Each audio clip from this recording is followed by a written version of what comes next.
The evening was unfriendly and viscous. The warm, stifling air seemed motionless, as if it were being grasped by invisible hands. Somewhere in the distance, he could hear the slapping of branches, the creaking of trees, the whisper of leaves. Mark was sitting in his old car, driving slowly along the highway leading deep into the forest. On the map, the place was marked simply as the station. He had never heard of it before, and did not know what kind of place it was. Mark was to deliver a shipment, a small box sealed with a strange red seal. The orders were clear: deliver it as quickly as possible and ask no questions. Mark had never considered himself a curious person. For him, being a courier had always been a way to keep a low profile, to stay out of sight and out of trouble. But something about this job had alerted him from the start. The muffled, insistent voice that had called him that morning had warned him not to try to open the shipment or to get distracted from the route. Just the road and the destination, the voice repeated. Suddenly his thoughts were interrupted. The car stalled. Mark gripped the steering wheel and looked at the dashboard. Not a single signal, not a single clue as to what exactly had happened. There was not a single light, not a single living soul around. The forest surrounding him stretched in all directions, enveloping the car in green and black shadows. "Damn," Mark whispered, tapping the steering wheel. "Not now." He got out of the car, trying to find at least something that could help. The way back was long, and there was no point in going back on foot. Looking at the map, Mark realized that the station was not that far away, but walking through this gloomy forest was the last thing he wanted. He raised his head and looked at the sky.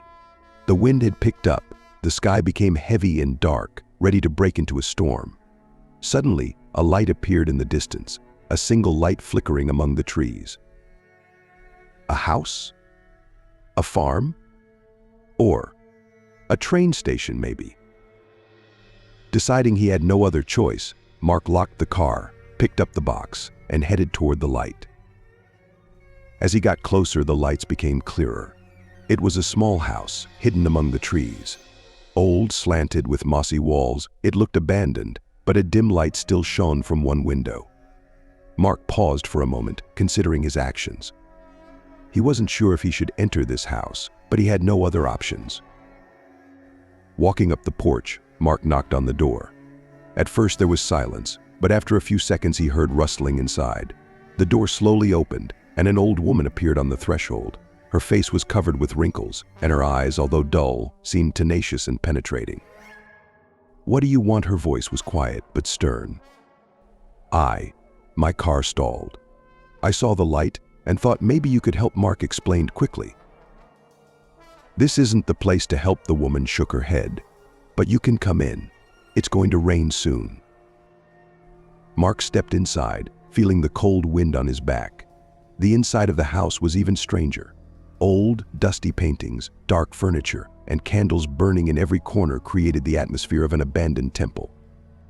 The woman didn't say a word, just pointed to an old chair by the fireplace. "Sit down," she said.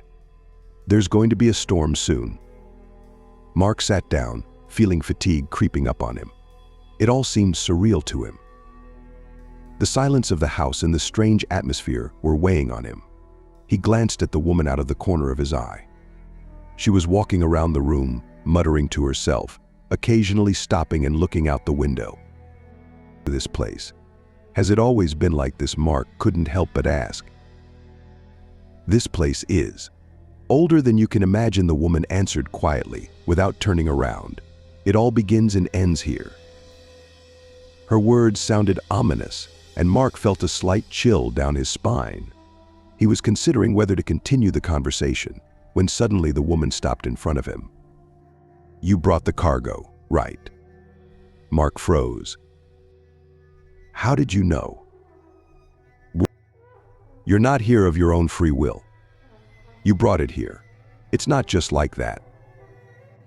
"I don't understand," Mark began, but at that moment the door to the room slowly opened, and a tall man walked into the dark corridor. His face was hidden in the shadows, but Mark immediately felt his presence heavy, oppressive, as if the very air in the room had become denser. "You brought this for us," the man said quietly, pointing to the box that Mark was clutching in his hands.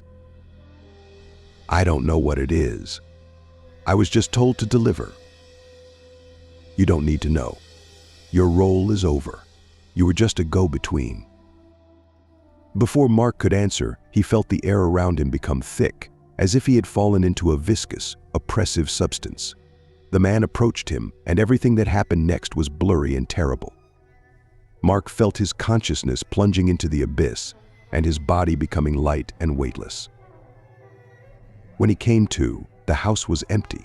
No woman, no man, not even a trace of their presence. Only an old box, now open, lay on the floor. Inside, there was darkness that seemed alive.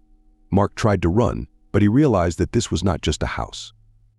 This was a place where reality intersected with something more ancient, more gloomy, and he can't leave.